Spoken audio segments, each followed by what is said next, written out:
திரு Madurai we. Ramakrishnan அவர்களை அன்புடன் அழைக்கிறோம்.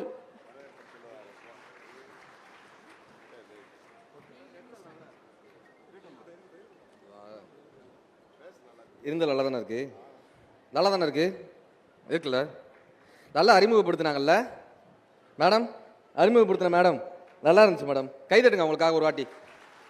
நான் தான் எழுதி கொடுத்தேன், நல்லா இன்னும் நல்லா சொல்லுங்க அப்படின்னு. சங்கம் வைத்து பிறந்தவளே, சங்கம் வைத்து பிறந்தவளே, அங்கம் முழுதும் நிறைந்தவளே, கண்ணில் நீராய் கரைந்தவளே, கடவுள் உருவாய் தெரிந்தவளே, மொழியாய் வந்த நிறையே, வள்ளுவன் உரைத்த உரையே, உடம்பில் உயிருள்ள வரையே, தமிழே நீ எனக்கு இறையே. 1000 ஆண்டுகள் ஆனாலும் வாசம் மாறா புன்னை இவள், 1000 மொழிகள் வந்தாலும் அத்தனை பேருக்கும் அன்னை இவள், பருவம் மாறா குமரி இவள், பட்டினத்தாரையும் மயக்கியவள். அன்னை தமிழுக்கு உங்கள் அத்தனை பேரின் கைதட்டலோடு. இல்ல கை தட்டலாம் தப்பு இல்ல, அவர் யோசிக்கிறார் இது என்ன கவிதைன்னு என்ன கைதட்ட சொல்றான். அப்படிலாம் நல்லா ரசிச்சு, உண்மையிலேயே நான் வரும்போது மேம்கிட்ட கேட்டுட்டு இருந்தேன், மேம் 8:30 மணி ஆயிடுச்சு, எங்க மக்கள் உட்காருவாங்களான்னு. நல்ல சொற்பொழிவாக இருந்தால் 10 மணி வரை உட்கார்ந்து கேட்கக்கூடிய தரமான மக்கள் எங்கள் கடலூர் மக்கள்.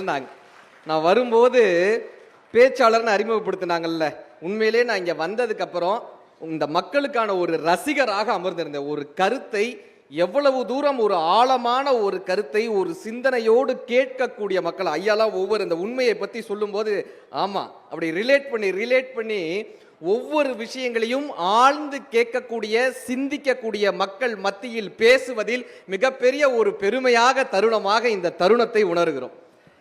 இந்த உலக நாடுகளுக்கெல்லாம் எந்த மாநிலத்திலும் இல்லாத வகையில், எந்த உலக நாடுகளிலும் இல்லாத வகையில் மாவட்டம் தோறும் இந்த புத்தக திருவிழாவை வருடந்தோறும் நடத்தி கொண்டிருக்கக்கூடிய தமிழக அரசிற்கு ஒரு பெரிய கைதட்டலோடு இந்த நேரத்தில் நன்றி பாராட்டி,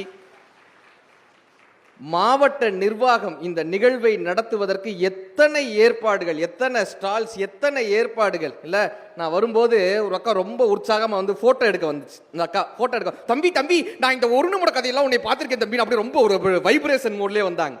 அப்படியாக்கா 1 நிமிட கதை? ஆமா தம்பி, நீ எங்க வீட்டுக்காரர் மாதிரியே பேசுவ தம்பின்னுச்சு. நான் பயந்து போய் பார்த்தேன், இந்த அக்கா என்ன பாராட்டுதா, ஏன் கா உன் வீட்டுக்காரர் அவ்வளவு நல்லா பேசுவார் அக்கான்னு. இல்ல தம்பி, யாரு கேட்கறாங்களோ இல்லையோ அவர் பாட்டு பேசுனே இருப்பாரு. ஏக்கா ஃபர்ஸ்ட் ஒரு கவிதை சொன்னேனே அதுக்கெல்லாம் கை தட்டல. நான் அவமானப்பட்டதுல எங்க அக்காவுக்கு எவ்வளவு சந்தோஷம். அந்த அக்கா சொன்னாங்க, தம்பி நான் புத்தக திருவிழாக்கு வந்துடணும்ட்டு இன்னைக்கு முடிவு எடுத்து வந்தேன் தம்பின்னு. அப்படியாக்கா? ஆமா தம்பி, வீட்லயே இருந்து என்ன பண்றது, புத்தக திருவிழாக்கு வந்துடணும்னு முடிவு பண்ணேன். ஏக்கா புத்தக திருவிழாக்கு வந்தீங்களே என்ன வாங்குனீங்க அப்படின்னு. டெல்லி அப்பளமும் மிளகா பஜ்ஜி வந்துச்சு. ஆனாலும் கூட எங்கள் மக்களை எப்படியாவது இந்த இடத்திற்கு வர வைத்து 10 டெல்லி அப்பளம் வாங்கினாலும் ஒரு புத்தகம் வாங்கிவிட மாட்டார்களா என்கிற ஒரு மிகப்பெரிய ஒரு வேட்கையோடு இந்த 3D ஸ்டால்ஸ்லேருந்து, இந்த லைப்ரரியிலேருந்து எத்தனை இந்த அடுத்த தலைமுறையை கவருவதற்காக அத்தனை தளங்களை அமைத்து கொடுத்த மாவட்ட நிர்வாகத்திற்கும் மாவட்ட ஆட்சித்தலைவருக்கும் ஒரு பெரிய கைதட்டலோடு தட்டலாம். மிகப்பெரிய ஒரு விஷயம். இதை தன்னுடைய தோளில் ஒரு மகனை சுமந்து செல்வது போல, ஒரு பல்லக்கை சுமந்து உலகெல்லாம் செல்வது போல இந்த புத்தக திருவிழாவை மாவட்டம் தோறும் தன் தோளில் சுமந்து இந்த மக்களை அறிவு சார்ந்த மக்களாக மாற்றிவிட மாட்டோமா என்கிற மிகப்பெரிய ஒரு வேள்வியை நடத்தி கொண்டிருக்கக்கூடிய பப்பாசி அமைப்பிற்கு ஒரு அரங்கு நிறைந்த கைதட்டலோடு, பப்பாசியினுடைய தலைவர் மரியாதைக்குரிய சேது சொக்கலிங்கம் ஐயா அவர்களுக்கும் இதனை தன்னுடைய மிகப்பெரிய வாழ்வின் பணியாக நடத்தி கொண்டிருக்கக்கூடிய அன்புக்குரிய ஐயா திரு முருகன் ஐயா அவர்களுக்கு ஒரு அரங்கு நிறைந்த கைதட்டலோடு இந்த வாழ்த்துக்களையும் வணக்கங்களையும் சொல்லி, ஆனால் எனக்கு என்ன சந்தோஷம்னா அடுத்த தலைமுறை குழந்தைகளையும் அழைச்சி கூட்டு வந்திருந்தீங்க. கரெக்டாக எத்தனை பேர் குழந்தைங்களை அழைச்சி கூட்டு வந்திருக்கீங்க? கைதட்டலாம் அவங்களுக்காக. சார் உங்களுக்கெல்லாம் கோயில் கட்டணும் சார், என் பையன்ட்டெல்லாம் படிக்கிறா அப்படின்றேன். இந்த ஜென் ஜி தலைமுறை மேடம், நீங்கள் படிக்க சொன்னால் நம்மளை பூமருன்றான். மேடம்லாம் சொன்னாங்களா, அவங்க அப்பா சொன்ன உடனே கவர்மெண்ட் ஆஃபீஸர் ஆகியிருக்காங்க. கரெக்டா? நம்மளாம் சொன்னோன்னா நான் சொல்கிறேன், டே படித்தா வாழ்க்கையில் முன்னேறலாம்டா. கண்ணதாசன் ஐயா என்ன தெரியுமா சொன்னார்? இசை அறிந்தோன் குழல் எடுத்தால் இசை பிறக்கும், திசை அறிந்தோன் படகெடுத்தால் தேசம் தோன்றும், இயல் அறிந்தோன் தமிழ் படித்தால் நடைமை பிறக்கும், அறிவுடையோன் ஏடொன்றே அறிவின் கன்று, அவ்வளியே தமிழ் செய்தி வந்ததென்று, திடமுடையோன் கைகளிலே திகழ்ந்து நின்று, தேனமுற தமிழோசை வாழ்க நன்றுன்னு. இல்லை நீங்கள் கை தட்டிட்டீங்க. என் பையன் இப்படியே பார்த்தேன், படிச்சா நல்லது, அவ்வளவுதானே. ஏன் இழுக்குற? சாட்டா முடிப்பா. ஏன்பா போட்டு அது இந்த கூகுளில் சேட் ஜிபிடின்னு ஒன்று வந்திருக்கு. சேட் ஜிபிடி அந்த ஏஐயில் வந்திருக்குல்ல சேட் ஜிபிடி, அதை எடுத்து கேட்குறான், Google how to put my father in mute அப்படின்றான். அதுக்கு கூகுள் 3 ஆப்ஷன் கொடுக்குது. Stitch your father mouth, paste your father mouth, bring your mother in front of him. அவன் 3வது ஆப்ஷன் எடுத்துட்டான். இனி நம்ம எங்கிருந்து பேசுகிறது இல்லை. ஆனாலும் கூட அடுத்த தலைமுறையினரையும் நாங்கள் அறிவு சார்ந்த தலைமுறையாக மாற்ற வேண்டும் என்கிற மிகப்பெரிய ஒரு முனைப்போடு வந்திருக்கக்கூடிய இந்த கடலூர் மக்களுக்கு ஒரு மிகப்பெரிய வணக்கங்களும் வாழ்த்துக்களும். கடலூர் கடலூர் இந்த ஊருக்கு ஏன்பா கடலூர்னு பேர் இருந்தது? கடலூர் எந்த ஊருக்கு போனாலும் அதை பற்றி ஒரு கவிதை சொல்வது எங்களுக்கு ரொம்ப சந்தோஷமா இருக்கும். கடலூர், கடலுக்கு பக்கத்தில் ஊர் இருப்பதால் இந்த ஊர் கடலூர், கடலுக்கு பக்கத்தில் ஊர் இருப்பதால் இவ்வூர் கடலூர். சில நேரத்தில் ஊருக்குள்ளே கடல் வந்து விடுவதால் அதனாலும் இவ்வூர் பெயர் கடவுள். புயல் வந்து புரட்டினாலும், புயல் வந்து புரட்டினாலும், சுனாமி வந்து மிரட்டினாலும், அலைகள் வந்து அரட்டினாலும், புயல் வந்து புரட்டினாலும், சுனாமி வந்து மிரட்டினாலும், அலைகள் வந்து அரட்டினாலும் கடலூர் மக்களின் கண் கலங்காது. இங்க மரத்தமிழர்களின் வீரம் மழுங்காது. கடலூர் மக்களின் கண் கலங்காது, இந்த மரத்தமிழர்களின் வீரம் மழுங்காது. லைட்டா சவுண்டை குறைச்சிக்கோங்க, ஏன்னா நானே ரொம்ப சவுண்டா பேசுவேன். இது கடலூர்லேருந்து வடலூர் வரைக்கும் கேட்குது. அதான் நம்மளே நிறைய சவுண்டா தான் பேசுவோம். பிச்சாவரத்தில் மரங்கள் அழகு, பிச்சாவரத்தில் மரங்கள் அழகு, மீனவர்கள் வாழும் அழகிய உலகு, சில்வர் மணலில் சூரிய உதயம், சில்வர் மணலில் சூரிய உதயம், பாடலீஸ்வரரால் சமயம் மலரும், இந்த மக்களின் மேன்மையை சொல்லும் கடலும் அலையும் நுரையும். அப்படியான கைதட்டின 4 பேருக்கு நன்றி. ஒருத்தன் நம்ம ஊருக்காக கவிதை எழுதிட்டு வந்திருக்கானே, ஒரு இறக்கப்பட்டாவது ஒரு 4 கைதட்டலை தட்டி வைப்போம்னா ஒரு சந்தோஷமா இருக்கும்ல. நல்ல ஊக்கம் அது கைவிடேல் என்கிற ஒரு தலைப்பில் அருமையான ஒரு உரை நடத்தி சென்றிருக்கார் என்னுடைய அன்புக்குரிய அண்ணன் கார்த்திகை செல்வனுக்கு ஒரு பெரிய கைதட்டல் தாங்க பார்ப்போம். நான்லாம் இந்த கவிதையெல்லாம் எழுதிட்டு வந்திருக்கோனே, இது என்ன பேசணும்னு எழுதிட்டு வந்திருந்தேன். ஆனால் எனக்கு உங்கள் பேச்சில் என்ன தெரியுமா ரொம்ப பிடிச்சது, இங்கே வச்சே ஸ்கிரிப்டை ரெடி பண்ணார் பாருங்க. மாவட்ட ஆட்சித்தலைவரை வச்சு ஒரு ஸ்கிரிப்ட் ரெடி பண்ணார். அடுத்து எங்கள் சித்ரா மேடத்தை வச்சு ஸ்கிரிப்ட் ரெடி பண்ணார். அடுத்து கடலூர் மக்களை வைத்து, அப்படி இந்த தருணத்தை வைத்து பேசக்கூடிய ஒரு அழகான ஒரு மேடை பேச்சை தந்த அன்புக்குரிய அண்ணனுக்கு ஒரு பெரிய கைதட்டலோடு மேடையில் வீட்டிருக்கக்கூடிய அத்தனை பேருக்கும் மிகப்பெரிய நன்றி. இன்னைக்கு என்னப்பா தலைப்புன்னா அருமையான ஒரு தலைப்பு கொடுத்தாங்க, மனமே நீ மாறிவிடு. இந்த மனம் வந்து மாறிடணும். மனமே நீ மாறிடு. அது என்ன சார் மனசு? இந்த உடம்பு எங்க இருக்குன்னு கேட்டா சொல்லிடுவோமா? கரெக்டா, இதான்ப்பா உடம்பு, கை எங்க இருக்கு, கால் எங்க இருக்கு, இதெல்லாம் சொல்லிடலாம். உடம்பு எங்கப்பா இருக்கு அப்படின்னா சொல்லிடலாம். உடம்புக்குள்ள இருக்குல்ல, கிட்னி எங்க இருக்கு, சிறுநீரகம் எங்க இருக்கு, இதயம் எங்க இருக்குன்னா ஸ்கேன் பண்ணி காமிச்சிடலாம். கரெக்டா? மனசுன்னு ஒன்று வச்சால மனசே சரியில்லைங்க சொல்றோமா? இந்த மனசை எப்படிங்க கண்டுபிடிச்சான்? இந்த மனசுனா எங்க போய் நம்ம பார்க்க முடியும்? இந்த மனதை ஸ்கேன் பண்ணி பார்த்துட முடியுமா? இந்த மனசை எக்ஸ்ரே எடுத்து பார்த்துட முடியுமா? இந்த மனசுனா என்ன பாடினா, இந்த மனம்ன்றதை எப்படி கண்டுபிடிக்கிறதுனாங்க, எண்ணங்களின் கோர்வை இந்த மனம். நம்ம எதை பார்க்குறோமோ, எதை கேட்குறோமோ, எதை நுகர்றோமோ, அந்த எண்ணங்கள் எல்லாம் புகைப்படமா படியுமா. தமிழ்ல சித்திரகுப்தன் ஒன்று சொல்றோமா? சித்திரகுப்தர் அவர் வந்து பாவ புண்ணிய கணக்கு எழுதுறாருன்னு சொல்லிட்டு விளக்கேற்றி வச்சுட்டு வந்துருவோம். கரெக்டா? கிடையாது. சித்திரகுப்தன்னா என்னப்பான்னா நம்ம மனம்தான் அந்த சித்திரகுப்தன். நம்ம என்னெல்லாம் செய்கிறோமோ, என்னெல்லாம் பார்க்குறோமோ, என்னெல்லாம் கேட்குறோமோ, அது எல்லாம் போய் அந்த மனதில் படம் படமா பதியும். இப்போ இந்த மனசு சந்தோஷமா இருக்கணும்பான்னு நம்ம எதிர்பார்க்குறோம்ல, இருப்போமா? சோகமண்டியாவே சுத்துறான். அவனும் சோகமாக இருந்து நம்மளையும் சோகமாக வச்சுக்கிறான். சார் அவ்வளோ அழகாக பேசிகிட்டு இருக்காங்க.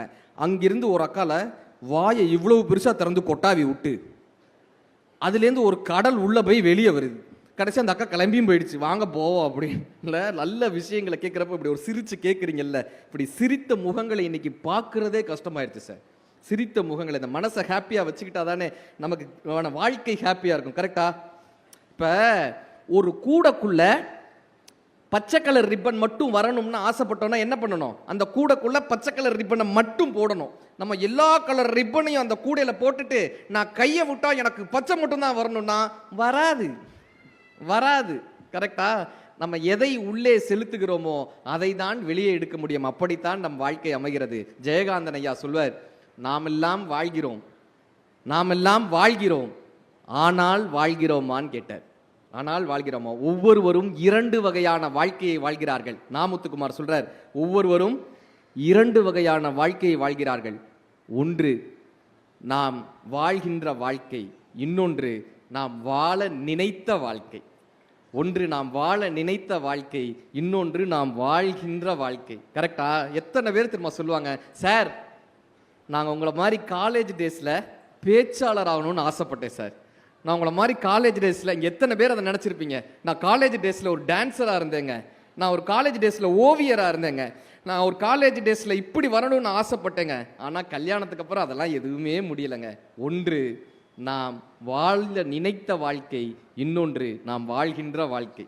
ஒரு முறை ஒரு 60ஆம் கல்யாணம் எனக்கு பேச கூப்பிட்டுருந்தாங்க. 60ஆம் கல்யாணத்தில், இந்த 60ஆம் கல்யாணத்தில் வாழ்த்துறவங்கெல்லாம் பார்த்துருக்கீங்களா?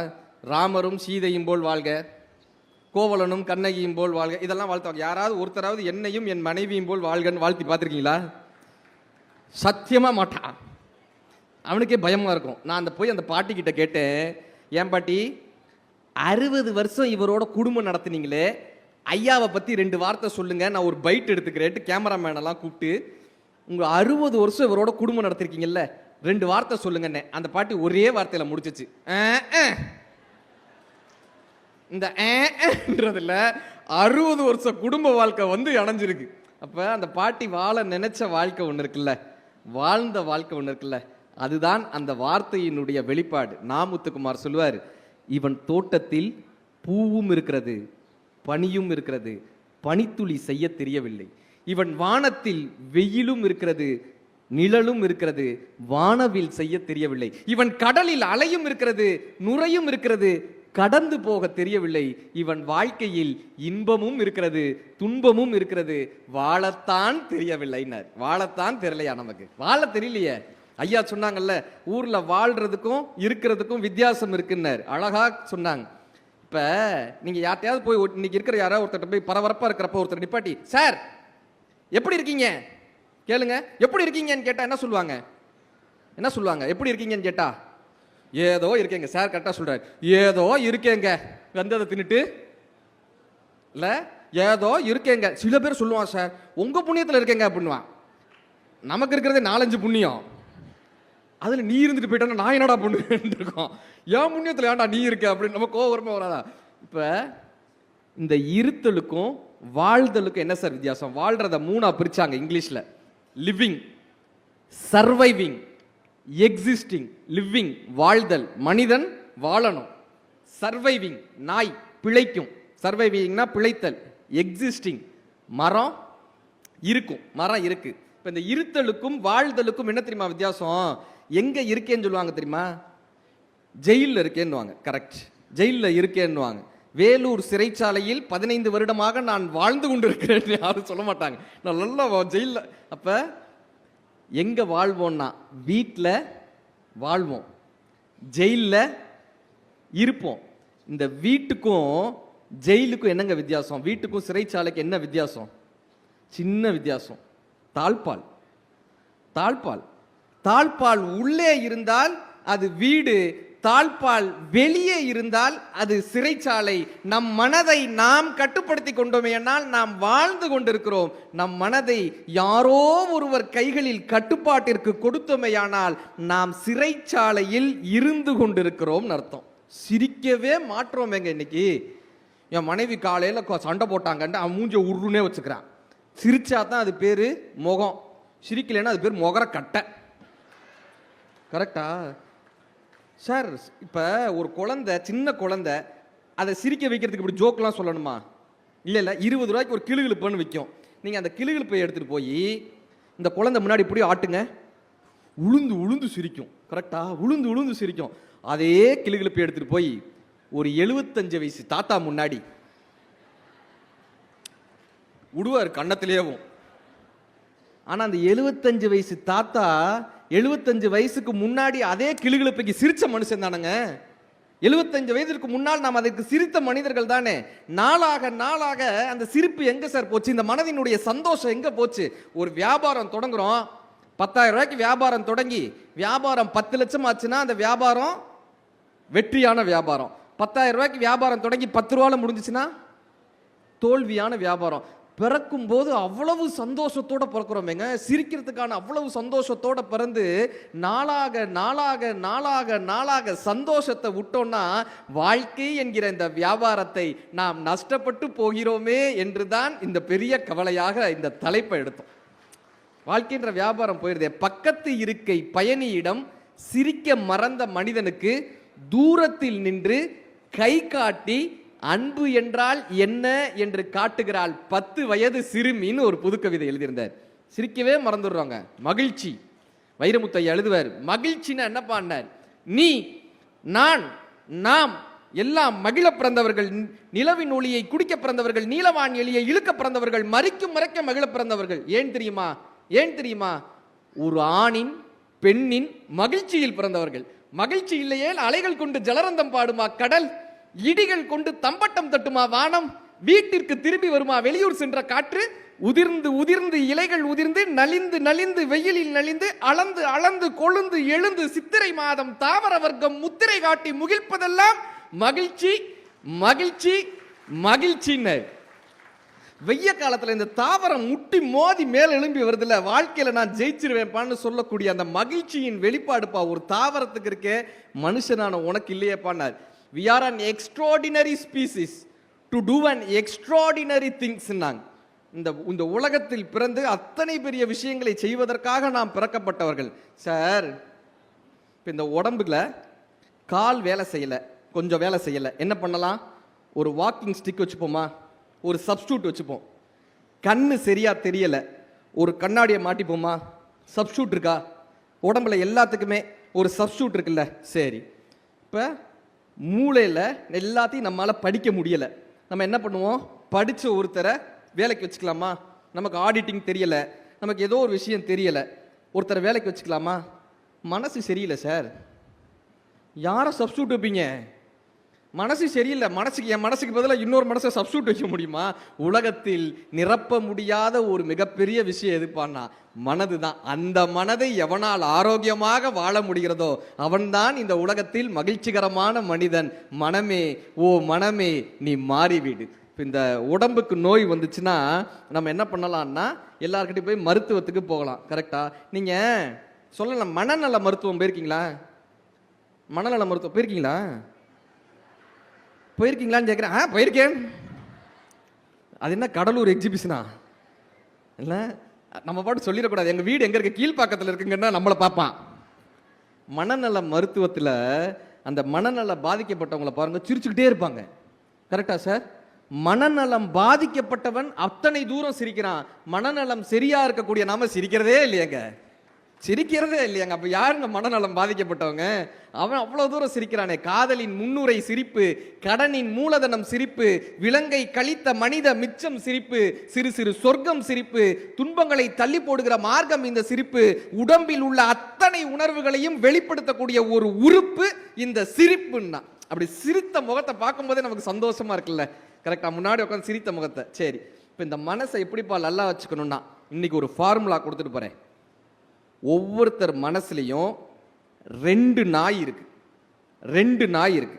ஒன்று வெள்ளை நாய், இன்னொன்று கருப்பு நாய். இந்த வெள்ளை நாய் என்ன பண்ணும்? நல்ல விஷயங்களை உள்வாங்கிக்கும், நல்ல சிந்தனைகளை உள்வாங்கிக்கும், நல்ல சந்தோஷங்களை உள்வாங்கிக்கும், நேர்மறை எண்ணங்களை உள்வாங்கிக்கும் வெள்ளை நாய். கருப்பு நாய் என்ன தெரியுமா பண்ணும்? சோகத்தையா உள்வாங்கும். பாட்டு கேட்டால் கூட சோக பாட்டா கேட்கும். கரெக்டா? ஸ்டேட்டஸ் போட்டால் சோக ஸ்டேட்டஸா போடும். இந்த கருப்பு நாய் என்ன பண்ணும்? எதிர்மறை சிந்தனைகளாக உள்வாங்கிக்கிட்டே இருக்கும். வெள்ளை நாய் என்ன பண்ணும்? நேர்மறை சிந்தனைகளாக உள்வாங்கும். கருப்பு நாய் எதிர்மறை சிந்தனைகளாக உள்வாங்கும். இப்போ நம்ம மனசில் எந்த நாய் உயிரோடு இருக்கணும்? எந்த நாய் உயிரோடு இருக்கணும்? வெள்ளை நாய். கரெக்டாக சொல்கிறாங்க.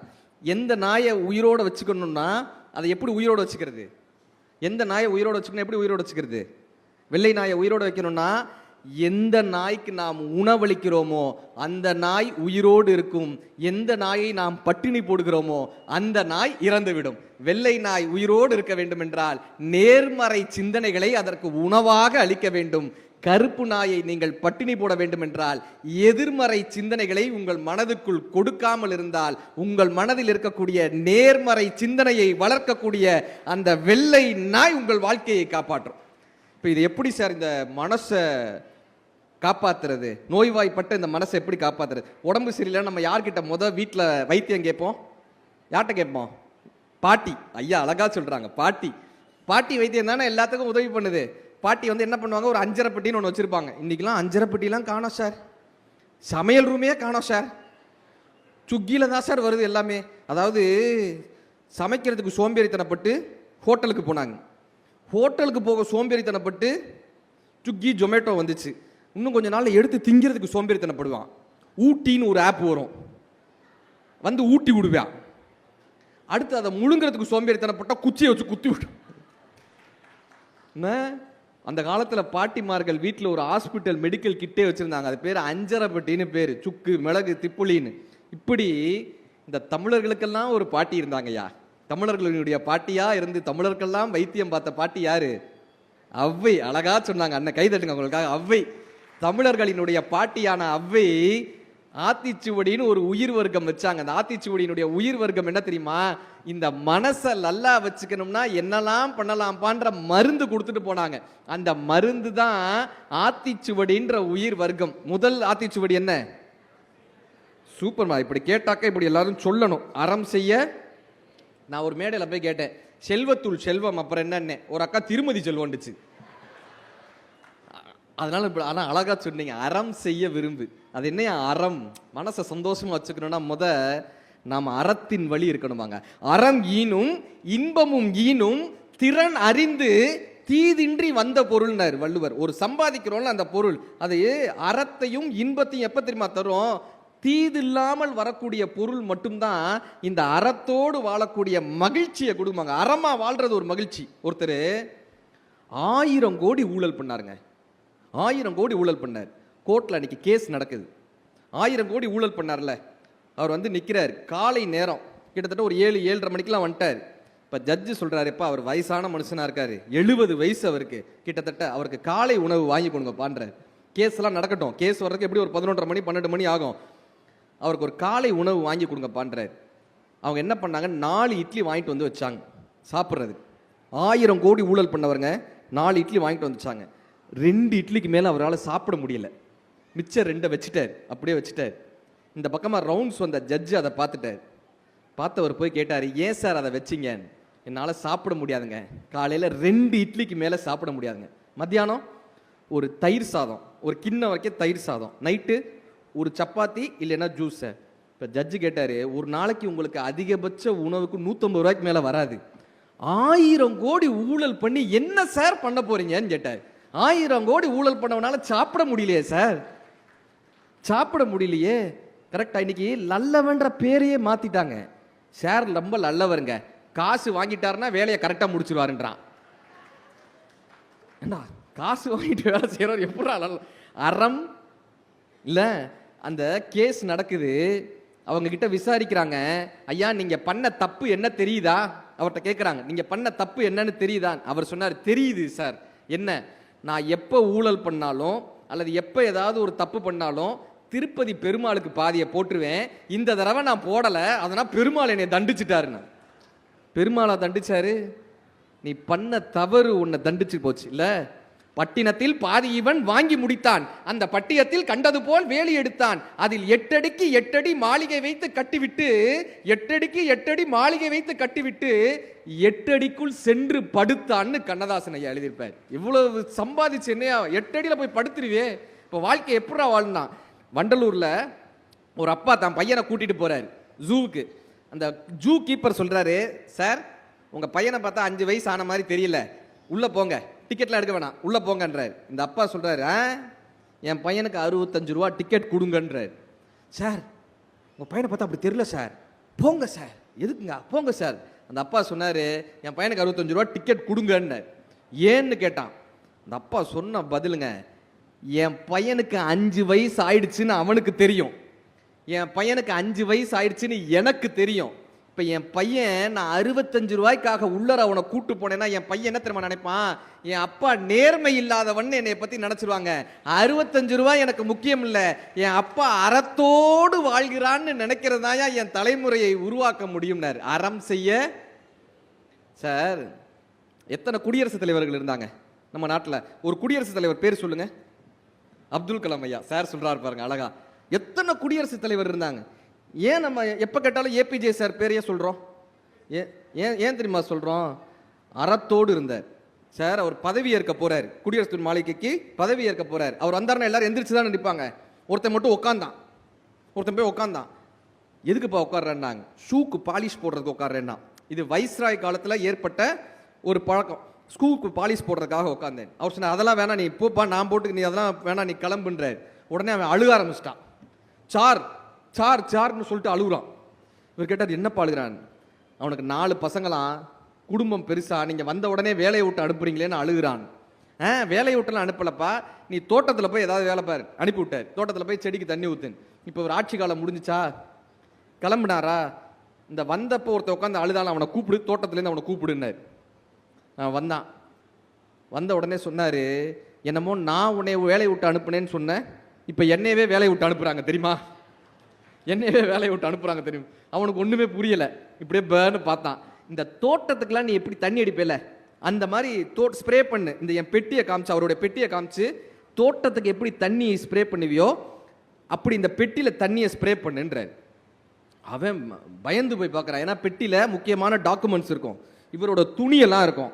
இதில் எப்படிங்க நான் தண்ணி அடிக்க முடியாதுன்றான். நீ அடிப்பா அப்படின்றாரு. அப்புறம் அவன் அந்த ஸ்ப்ரே பண்ணுறான். அப்போ ஏபிஜே சார் சொன்ன வார்த்தை, குடியரசுத் தலைவர் மாளிகையிலிருந்து அப்துல் கலாம் செல்லும் போது ஒரு தூசியை கூட எடுத்து செல்லவில்லை என்பது இந்த மக்களுக்கு தெரிய வேண்டும், அதற்காக இதில் தண்ணீர் தெளின்னு சொன்னார். அறம் செய்ய விரும்பு. முதல் விஷயம், நம்ம அறத்தோடு வாழ்ந்தால் நம் மனம் தைரியமாக எல்லா விஷயத்தையும் சந்திக்கும். ரெண்டாவது என்ன? 6வது சினம். ஏன்னா என் ஸ்கிரிப்டை நான் உங்ககிட்ட கேட்டுருவேன் நான். 6வது சினம். சார் சில பேர் எப்போ பார்த்தாலும் கோபமாகவே இருக்கான் சார், உருன்னே இருக்கான் சார், எப்போ பார்த்தாலும் சிரிக்கவே மாட்டான். நீங்கள் அவ்வளோ கதையும் முயற்சி பண்ணி பாருங்கள், முன்னாடி ரோல உட்காந்து முறைச்சு பார்ப்பாங்க. இப்போ இவன் சொன்னது ஒரு ஜோக்கு, அதுக்கு உட்காந்து சில பேர் நீங்கள் எங்கேயுமே பாருங்களேன், சிரிக்காதவன் பக்கத்தில் உட்காந்துடாதீங்க, அப்படியே உங்களை முறைச்சு பார்ப்பேன். இவன் சொன்னதுக்காக நீ உட்காந்து சிரிக்கிறான். ஒரு அப்பா வீட்டில் வந்து அப்படியே கடுமையாக இருக்கிற அப்பா, உருன்னே இருப்பார். எப்போ பார்த்தாலும் இது சரியில்லை அது சரியில்லைன்னு. கடைசியில் மரண படுக்கையில் இருக்கார், வீட்டில் மரண படுக்கையில் இருக்கார். அம்மாலாம் பக்கத்தில் பாவமாக நிற்கிறாங்க.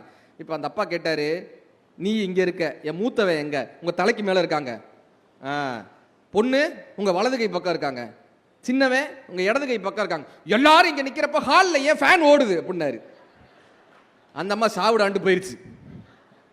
ஏன் நீயே சாக போற, அங்கே ஃபேன் இருந்தா என்ன இல்லாட்டி என்ன, ஏதாவது ஒரு குறைய சொல்லிக்கிட்டு அதுக்காக கோவப்பட்டுக்கிட்டு. சார் ஒருத்தன் டாக்டர்கிட்ட போயிருக்கான், டாக்டர் எனக்கு கோபமாக வருது டாக்டர். இப்போ டாக்டர் கேட்டார், எதனாலப்பா உனக்கு கோவம் வருது, எதனால உனக்கு கோவம் வருது? டாக்டர் எனக்கு ஏதாவது ஒன்று பண்ணால் கோவம் வருது டாக்டர், நான் அப்படி பேசிட்டு இருக்கிறப்ப யாராவது எந்திரிச்சு போனால் கூட எனக்கு கோவம் வரும் டாக்டர் அப்படின்னா. ஆனால் டாக்டர் கவலைப்படல, அவர் மாதிரி அவரும் கேள்வி கேட்க ஆரம்பிச்சிட்டாரு. சொல்லு எதனால கோவம் வருது?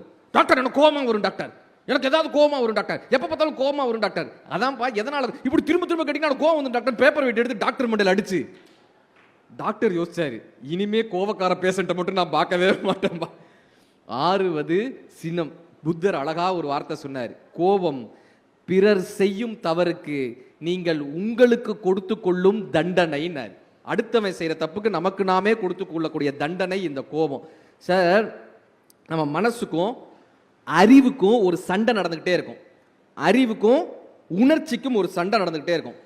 உணர்ச்சி மேலோங்குச்சுன்னு வச்சுக்கோங்க, அறிவு வேலை செய்யாது. அறிவு மேலோங்குச்சுன்னு வைங்க, உணர்ச்சி மேலே செய்யாது. நீங்கள் நிறைய பேர் பார்த்துருக்கீங்களா, கோவத்தில் அப்படி பேசிக்கிட்டே இருப்போம், பேசிட்டு செல்போனை தூக்கி போட்டு உடச்சிடுவானுங்க. உடச்சதுக்கு அப்புறம் பார்ப்பான், வட போச்சு 10,000 ரூபா செல்போன், 20,000 ரூபா. எத்தனை பேர் ஃபோனை, இங்கே எத்தனை பேர் ஃபோனை உடச்சிருக்கீங்க கோவத்தில்? சொல்ல மாட்டோமே, நாங்கள் சொல்ல மாட்டோமே. கரெக்டா?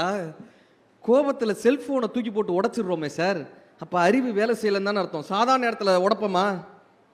சாதாரண நேரத்தில் உடைப்போமா? உடைக்க மாட்டோம். 30,000 ஃபோனுன்னு தெரியுது. ஆனா இந்த கோபம் வந்துருச்சுன்னா அதை தூக்கி போட்டு உடைக்கிறோமே. அப்ப அறிவு வேலை செய்யலன்னு தானே அர்த்தம். ஒரு அப்பா புதுசா ஒரு கார் வாங்கினார். கார் வாங்கிட்டு வெரண்டால இருந்து அந்த காரை பார்த்துட்டு இருந்தார். பையன் என்ன பண்ணா, ஒரு கல் எடுத்துட்டு போய் காருக்கு பின்னாடி எதையோ கிறுக்கிட்டான். அவங்க அப்பாவுக்கு அவ்வளோ கோவம் வந்துச்சு. வெரண்டாலேருந்து ஓடி வந்தார். பையனை 4 அடி சப்பு சப்புன்னு அடிச்சாரு. ஓங்கி அடிச்சாரு. அந்த பையனுக்கு மயக்கம் போட்டு விழுந்துட்டான்.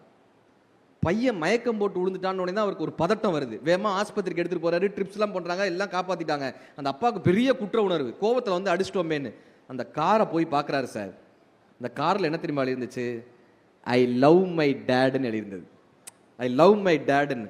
எங்கள் அப்பானா எனக்கு ரொம்ப பிடிக்கும்னு அந்த பையன் எழுதி வச்சிருந்தான். ஆனால் அந்த கோபத்தில் கார் போனால் இன்னொரு கார் வாங்கிடலாங்க, பையன் போனால் இன்னொரு பையனை வாங்கிட முடியுமா? நம்ம கோபத்தில் எடுக்கக்கூடிய அந்த முட்டாள்தனமான முடிவுகள் இருக்குல்ல, எத்தனை குடும்பங்களை சிலைச்சிரு தெரியுமா? அவ்வை சொன்னாங்க ஒரு அழகான வார்த்தை, ஆறுவது சினம் ஆறிடும் பான். சார், ஒரு ஏர்போர்ட் ஃப்ளைட் ஒரு 3/4 மணி நேரம் லேட்டு.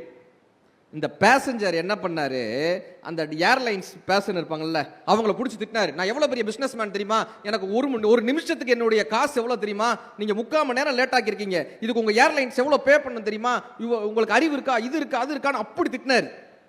இந்த ஏர்லைன்ஸ் அந்த அதிகாரி இருப்பார்ல, அவர் எதுவுமே பேசலை, சிரிச்சுக்கிட்டே இருந்தார். சாரி சார், ஓகே சார், சிரிச்சுக்கிட்டே இருந்தார். அவன் திட்டுறதெல்லாம் திட்டிட்டு போயிட்டான்.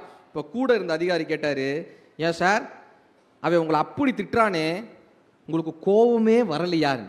இவர் சிரிச்சுக்கிட்டே சொன்னார், யார் சொன்னா எனக்கு கோவமே வரலன்னு? வந்துச்சே. என்ன சார் சொல்றீங்க? வந்துச்சே. அவன் போறது சிங்கப்பூருக்கு, அவன் லக்கேஜ்லாம் ஜப்பானுக்கு போகுது அப்படின்றாரு. அவன் போறது சிங்கப்பூருக்கு, லக்கேஜ் எல்லாம் ஜப்பானுக்கு போகுது. இப்போ நம்ம என்ன தெரியுமா பண்றோம், கோவத்தில் யாரை பகச்சிக்கணும்னு தெரியாம யாரையாவது போய் பகச்சிட்டு வந்துடுறோம். அது பின் விளைவுகள், அதிகமான பின் விளைவுகளை நமக்கு கொடுக்கும். ஆறுவது சினம். புத்தர் ரொம்ப அழகா சொல்லுவார். புத்தர் போதனை பண்ணிட்டு இருக்காரு, எய்தாப்புல அவருடைய போதனை பிடிக்காத ஒருத்தர் வந்து புத்தர் அப்படி திட்டினார். புத்தர் அமைதியா உட்கார்ந்திருந்தார். ஆனந்தருக்கு கோவம் வருது, கூட இருக்கக்கூடிய ஆனந்தருக்கு கோவம் வருது. இப்ப நான் அவனை என்ன பண்றேன் பாரு. ஆனந்தர் அமைதிப்படுத்தினார். அமைதியார் ஆனந்தான். ஒரு பெரிய பணக்காரர் தட்டு நிறைய தாம்பாளத்தோட பணத்தை எடுத்துட்டு வந்து நீட்டினார் புத்தர் கிட்ட. புத்தரினுடைய வாக்கு என்ன தெரியுமா? புத்தர் ஒருத்தன் திட்டுனா, ஒருத்தன் தட்டு நிறைய பணத்தோட வந்தான். புத்தர் சொன்ன ஒரு வார்த்தை, அவரவர் கொண்டு வந்த பொருட்களை அவரவர் எடுத்து செல்லுங்கள். அவரவர் கொண்டு வந்த பொருட்களை அவரவர் எடுத்து செல்லுங்கள். ஒருத்தர் கோபத்தில் உங்களை திட்டுறாரா, திட்டின உடனே நம்ம என்ன பண்ணிடுறோம், ரியாக்ட் பண்றோமா? அப்ப அதை ஏத்துக்கிட்டோன்னு அர்த்தம். சார், நீங்க வீட்டில், இது நிறைய பேர் வாழ்க்கையில் நடந்திருக்கும், வீட்டில் ரொம்ப நல்ல பையன், தங்கமான பையன் பேர் வாங்கியிருப்பான். கார் ஓட்டும் போது ஃபேமிலி எல்லாம் உட்காந்துருப்பாங்க காரில். இந்த கார் ஓட்டும் போது ரோட்டில் எவனாவது அந்த காரை அப்படி இடிச்சுட்டு போயிட்டாலோ, அல்லது காரை கொஞ்சம் ஸ்கிராச் பண்ணிட்டு போயிட்டாலோ, அல்லது தப்பான ரூட்டில் போயிட்டாலோ, ஆகச்சிறந்த நல்ல பையன், ஒழுக்கமான பையன் பேர் வாங்கினவன் உலகத்தில் இருக்கக்கூடிய ஆகச்சிறந்த கெட்ட வார்த்தையை சொல்லி திட்டுவான். கரெக்டா? எத்தனை பேர் டிரைவிங்கில் திட்டிக்கிட்டே ஓட்டுறவனை பார்த்துருக்கீங்களா?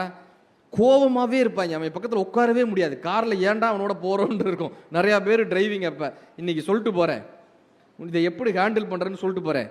காலையில் எந்திரிச்ச உடனே இன்னைக்கு கார் எடுத்தோன்னா, 2 வீலர் எடுத்தோன்னா 10 பேர் நம்ம காரை இடிப்பான், 10 பேர் குறுக்கால போவான், நம்மளை தொந்தரவு பண்ணுறதுக்குன்னு ஒரு 10 பேர் வருவாங்க. இன்னைக்குன்னு ஒரு மனநிலையை செட் பண்ணிக்கோங்க. அன்னைக்கு 3 பேர் தான் வந்து உங்களை தொந்தரவு பண்ணியிருக்கான், 6 பேர் தான் உங்களை தொந்தரவு பண்ணியிருக்கான்னு வச்சுக்கோங்களேன். நைட்டு தூங்கும்போது மனசு கோபமா இருக்குமா, சந்தோஷமா இருக்குமா? சந்தோஷமா இருக்கும். ஏன்னா 4 மிச்சம். கரெக்டா? Happiness is the byproduct of acceptance. Sorrow is the byproduct of rejection. இந்த கோபம் ஏன் தெரியுமா வருது? ரிஜெக்ட் பண்றதுனால வருது. மூணாவது மருந்து என்ன கொடுத்தாங்க? அறம் செய்ய விரும்பு, ஆறுவது சினம், இயல்வது கரவேல். முடிஞ்சதை கொடுங்கப்பா. நாங்கள் தமிழ் தான் கற்றுக் கொடுத்துருச்சு. எதெல்லாம் கொடுக்கலான்னா, யாவருக்குமாம் இறைவனுக்கோர் பச்சிலை, யாவருக்குமாம் பசுவுக்கோர் வாயுரை, யாவருக்குமாம் உண்ணும் போது ஒரு கைப்பிடி. நீ சாப்பிட்றப்ப ஒரு கைப்பிடி எடுத்து வச்சுட்டு சாப்பிடுப்பா.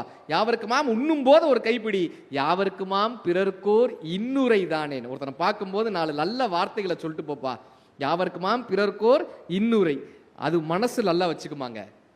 ஒரு புதுக்கவிஞன் எழுதினாரு, கையில்லை என்று யாசகம் கேட்டேன், கையில்லை என்று யாசகம் கேட்டேன், பின்புதான் தெரிந்தது எவனுக்கும் கையில்லை என்று எழுதினார். கொடுத்தா தானே சார் அது கை. கர்ணன் வந்து ஒரு குளக்கரையில குளிச்சிட்டு இருக்காரு. குளக்கரையில குளிச்சுட்டு பக்கத்துல அமைச்சர் இருக்காங்க. ஒரு ஏழை அந்தணன் அப்படி வந்தார். கர்ணா ஏதாவது குடுக்கறனான்னார். இந்த கர்ணனை ஏன் கொண்டாடுறோம் பாருங்களேன், ஏதாவது குடுக்கறனான்னார். இந்த மனுஷன் எண்ணெய் தேய்ச்சி குளிச்சுட்டு இருந்தவர் தங்க எண்ணெய் கிண்ணம் இருந்துச்சு இந்த பக்கம், இடது கையில எடுத்து அப்படி கொடுத்துட்டாரு. இடது கையில இப்படி எடுத்து இப்படி கொடுத்துட்டாரு. இப்போ இந்த அமைச்சர் கேட்கிறாரு, கர்ணா நீ பெரிய ராஜா, பெரிய தான சக்கரவர்த்தி, பெரிய வள்ளல், எல்லாம் சரிதான், இடது கையில எடுத்து கொடுக்க கூடாதுன்னு உனக்கு தெரிய வேணாமா? இடது கையில போய் யாராவது தானம் பண்ணுவாங்களா? இந்த கர்ணன் சொன்னாரு, அப்படி கிடையாதுப்பா, மனிதனினுடைய மனம் மாற்றத்துக்கு உகந்தது.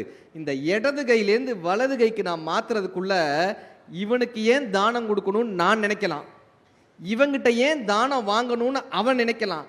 நல்லது செய்யறதுக்கு நல்ல நேரம் கிடைக்காதுப்பா, நல்லது செய்யற எல்லா நேரமும் நல்ல நேரம் பான்னார். மழை கொடுக்கும் மேகமோ 2 மாதம், பசு கொடுக்கும் குடையோ 3 மாதம், வயல் கொடுக்கும் குடையோ 4 மாதம், பார்த்திபனாம் கர்ணனுக்கோ 4 மாதம். நாணி சிவந்தன நங்கையரின் கண்கள், நற்பொருளை தேடி சிவந்தன நாவலரின் கால்கள், பாடி சிவந்தன பாவலரின் கண்கள், கொடுத்தே சிவந்தது கர்ண மகாராஜா திருக்கரம் தானேன்னு எழுதினார். காலம் தாண்டி நிக்கிறாரே சார். ஸ்கூல்ல ஒரு அம்மா ஆனுவல் டேல ஒரு அம்மாக்கு என்ன ஆசை, தான் பையனை இந்த கர்ணன் வேஷம் போட்டு நடிக்க வைக்கணும்னு ஆசை. அதனால முத நாள் இந்த கர்ணன் படத்தை போட்டு காமிச்சிருக்காங்க, கர்ணன் எப்படிப்பட்டவன் பாருப்பான். இப்போ மறுநாள் போய் டீச்சர்கிட்ட கேட்குறாங்க, டீச்சர் இந்த கர்ணன் வேஷம் போடணும் டீச்சர், என் பையனுக்கு எவ்வளவு காசு ஆகும்? டீச்சர் சொல்றாங்க, இந்த கவச குண்டலம், கத்தி, கிரீடம் எல்லாம் சேர்த்து 6500 ரூபா கட்டிட்டீங்கன்னா நாங்களே எல்லாம் பண்ணிடுவோம்.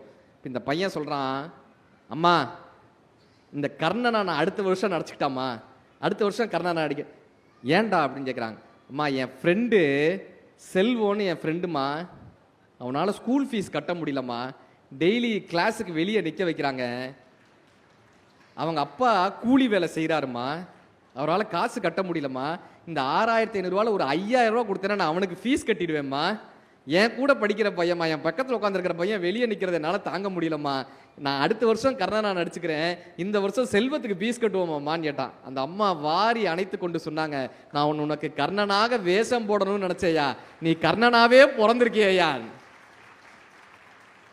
இயல்வது கரவேல், கொடுங்கய்யா, கொடுத்தா மனசு ஆரோக்கியமாயிடும், கொடுக்கலைன்னா கூட பரவாயில்ல, கொடுக்கிறவனை தடுக்காதப்பான்னாங்க. அடுத்த குரல், ஈவது விளக்கு, நம்மளாலும் கொடுக்கவும் மாட்டான், கொடுக்கிறவன்ட்ட வந்து 1000 விஷயம் சொல்லுவான்.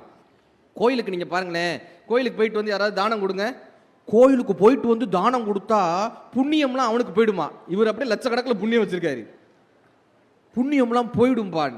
கொடுக்கிறவனை பிடிச்சி தடுப்பாங்க. தென்கட்சி ஐயா இப்படி மேடையில் பேசினா சன்மானம் கொடுப்பாங்கல்ல, அவர் கேட்டிருக்காரு, தென்கட்சி கோ சாமிநாதன் ஐயா பேசி முடிச்சுட்டு, இந்த ஊர்ல யாருக்காவது அனாதை இல்லம் தெரியுமான்னு கேட்டார்.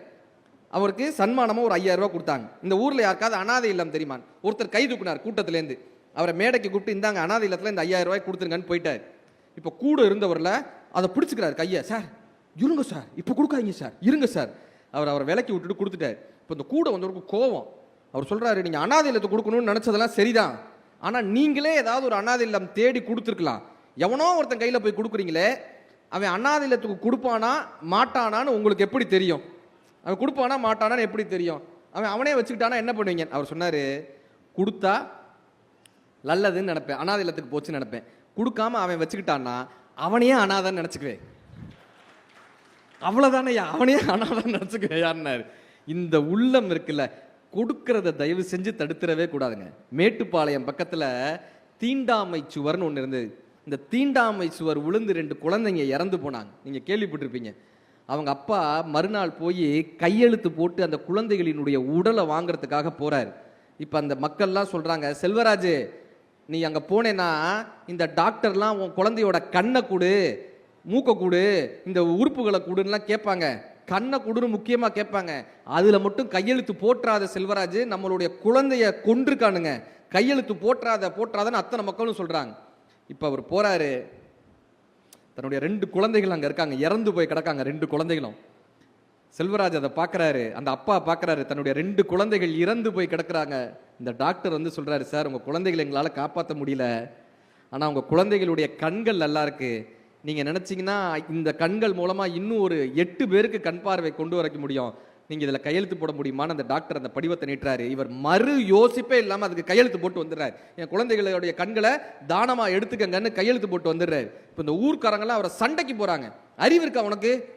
கண்தானம் பண்ணாதான் உனக்கு எடுத்து சொல்றோம். திரும்ப போய் கண்தானத்துக்கு கையெழுத்து போட்டு வந்திருக்க. அறிவு இருக்கா? நம்ம பிள்ளைகளை கொண்டிருக்காங்க, அறிவு இருக்கான்னு. இப்போ செல்வராஜ் சொல்றாரு, அப்பா சொல்றாரு, இனிமே இந்த கண்ணால என் பிள்ளைகளை பார்க்க முடியாது, போயிடுச்சுங்க. ஆனா என் பிள்ளைகளுடைய கண்ணு வந்துச்சுன்னா இந்த உலகத்துல லட்சக்கணக்கான கண்ணில் என் பிள்ளையோடைய கண் இருக்கும்ல, அந்த கண்ணுக்கு நான் தான் அப்பான்னு தெரியும்ல. நான் ரோட்ல போகும்போது அந்த கண்ணு என்னைய பார்க்கும்ல, நான் தான் அப்பான்னு தெரியும்ல. அதுக்காகத்தாயா நான் கையெழுத்து போட்டு வந்தேன்னாங்க. ஈவது விளக்கேல். அடுத்தவங்க தானம் செய்யும் போது நம்ம தடுத்துடக்கூடாதுங்க. நம்ம மனம் நோயாகிப்பட்டு போகும். அடுத்தது என்னன்னா, உடையது நமக்காகவே எழுதப்பட்ட ஆத்திச்சுவடி. 2000 வருஷத்துக்கு முன்னாடி நமக்காகவே எழுதப்பட்ட உடையது. நம்ம புதுசா ஒரு வண்டி வாங்கிட்டோம்னா என்ன பண்றோம்? போட்டோவை எடுத்து ஸ்டேட்டஸ் போடணும். ஒரு கார் வாங்கிட்டோம்னா போட்டோவை எடுத்து ஸ்டேட்டஸ் போடணும். புதுசா வீட்டில் ஏதாவது சமையல் பண்ணிட்டோம்னா போட்டோ எடுத்து டுடே மை டிஷ். சரி, கல்யாண நாள் என்ன பண்ணுவோம்? ஐ லவ் மை ஹப்பி ஊருக்கே சொல்லுவோம், புருஷன்ட்ட சொல்ல மாட்டாங்க. கரெக்டா? லவ் மை ஹப்பினா ஹப்பிட்ட தானங்க சொல்லணும். என் வீட்டுக்காரி யூடியூப்பை பார்த்துட்டு என்ன மேடம் மஷ்ரூம் அல்வான்னு ஒன்று பண்ணா. அதை ஃபோட்டோ எடுத்து ஃபேஸ்புக்கில் போட்டாங்க. 1000 லைக்கு. நான் லைக் பண்ணலையே, மற்றவெல்லாம் அதை பார்த்தவே, நான் தான் அதை சாப்பிட்டவேன். நான் எப்படி லைக் எல்லாத்தையும் ஸ்டேட்டஸ் எடுத்து எங்கள் வீட்டில் என்ன கேரளாவில் இப்போ சமீபத்தில் நடந்த சம்பவம். கேரளாவில் ஒருத்தங்க குடும்பத்தோட டூருக்கு போயிருக்காங்க. 3 நாள் டூருக்கு போயிருக்காங்க. வீட்டுக்கு வந்து பார்த்தா வீடு தொடச்சி எடுத்திருக்கு. கருணாசன் ஒரு படத்தில் போய் மொத்தமாக எடுத்துகிட்டு போவார்ல, வீடே தொடச்சி எடுத்திருக்கு. எப்படியோ கண்டுபிடிச்சிட்டாங்க. அந்த திருடனை கண்டுபிடிச்சிட்டாங்க. கண்டுபிடிச்சி அந்த திருடன்கிட்ட கேட்குறாங்க, எப்படி அவங்க ஊருக்கு போனாங்கன்னு உனக்கு தெரிஞ்சிச்சு? எப்படி அவங்க வீட்டை சூஸ் பண்ண திருடுறதுக்கு? அவன் சொன்னா, அந்த வீட்டுக்கார அம்மா தாங்க எல்லாத்தையும் எனக்கு சொன்னாங்க. அந்த வீட்டுக்கார அம்மா என்ன சொன்னாங்கன்னா, ஹவுஸ் டூர் ஃபர்ஸ்ட். இந்த ஃபோன் அப்படி எடுத்துக்கிறது. ஹாய் ஃப்ரெண்ட்ஸ், இப்போ நம்ம இருக்கிறது தான் எங்கள் வீட்டு பெட்ரூம், இப்போ நாங்கள் இருக்கிறது தான் நம்ம வீட்டு கிச்சன், நம்ம வீட்டு ஹால். ஹாய் ஃப்ரெண்ட்ஸ், இங்கே தான் நான் வீட்டு சாவியை வைப்பேன். இது போதாது அவனுக்கு? எங்க ஹோம் டூராரு பரவாயில்ல மேடம், பாத்ரூம் டூர்னு ஒன்று வச்சிருக்கான். பாத்ரூம் டூரை காட்டுறாங்க. ஹாய் ஃப்ரெண்ட்ஸ், இங்கே தான் எங்கள் வீட்டு பெனாயில் வைப்போம், இங்கே தான் விளக்கமாத்த வைப்போம். ஏன்டா பாத்ரூம், உன் வீட்டு பாத்ரூம் நான் ஏன்டா பார்க்க போகிறேன்?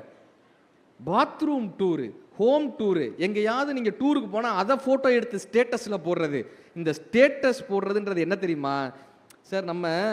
நமக்கு ஒரு வீடு இருக்குது, ஒரு குடும்பம் இருக்குது. இப்போ குடும்பத்தோடு ஒரு ஸ்டேட்டஸ் போடுறோம். இந்த குடும்பம் இல்லாதவன் அதை பார்ப்பான்ல, அவனுக்கு ஒரு ஏக்கம் வரத்தானே செய்யுது.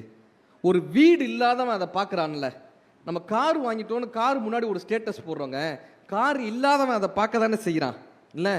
அப்போ ஒருத்தனை கஷ்டப்படுத்தி நம்ம எப்படிங்க சந்தோஷமாக இருக்க முடியும்? உடையது விளம்பேல். நம்மக்கிட்ட என்ன இருக்கோ அதை ஊருக்கெல்லாம் சொல்லாதீங்கய்யா.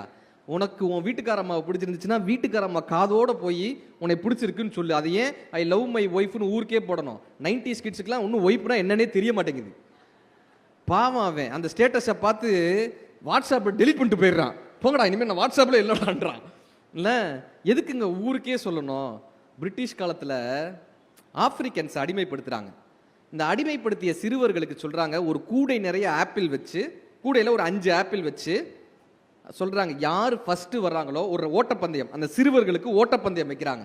யார் ஃபஸ்ட்டு வராங்களோ அவங்களுக்கு 5 ஆப்பிள் கொடுக்கப்படும். இந்த பசங்க என்ன தெரியுமா பண்ணாங்க? ஒரு 15 பசங்க ஓடுற பசங்க எல்லாரும் கையை பிடிச்சிக்கிட்டு மெல்லமாக நடந்து போய் 15 பேர் ஒன்றா போய் அந்த இடத்த போய் சேர்ந்தாங்க. இப்போ அவர் வெள்ளக்கார தோரா கேட்குறாரு, ஜெயிச்சவனுக்கு தானே ஆப்பிள், நீ ஏன் ஒன்றா நடந்து போனேன்? அவன் சொன்னான், ஒருவரை கஷ்டப்படுத்தி விட்டு நான் எப்படி மகிழ்ச்சியாக இருக்க முடியும்? நாங்கள் எல்லோருமாக இந்த இடத்தை கடக்கிறோம், இந்த 5 ஆப்பிளை கொடுங்க, நாங்கள் பகிர்ந்துக்கிறோம்னா. உடையது விளம்பேல்.